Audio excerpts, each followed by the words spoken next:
আমি আল্লাহর কাছে আত্মসমর্পণ করব, আল্লাহর মর্জির খেলাফ কোনো কাজ আমার জীবনে করব না। অগত্যা শয়তানের দুকায় করে ফেললে আমি অবিলম্বে তওবা করে আল্লাহকে রাজি এবং খুশি করে নিই।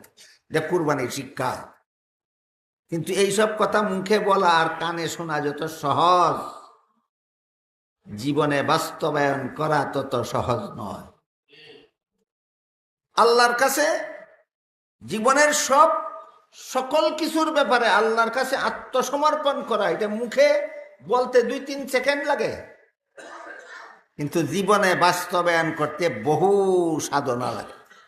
আমার কথা বুঝে থাকলে বলুন তো, কুরবানির শিক্ষা হলো আল্লাহর কাছে আত্মসমর্পণ। বলা যত সহজ, বাস্তবায়ন তত সহজ নয়। কুরবানির একটা শিক্ষা আল্লাহ কোরআনে দান করেছেন, সেটা হলো তুমি আল্লাহর কাছে আত্মসমর্পণ করো, আল্লাহর বিধানের সামনে আত্মসমর্পণ করো। তোমার যাবতীয় চাহিদা, তোমার যাবতীয় কামনা বাসনা আল্লাহর সন্তুষ্টির উদ্দেশ্যে বিসর্জন দিতে পারলে এটাই আসল কুরবানি। আর লাখ টাকার গরু জবাই করা এটা আসল কুরবানি নয়, এটা আসল কুরবানির আনুষ্ঠানিকতা মাত্র, কুরবানির কুলস মাত্র। এই কুরবানির মাধ্যমে আমি প্রমাণ দিলাম আমি তোমার কাছে আত্মসমর্পণ করেছি।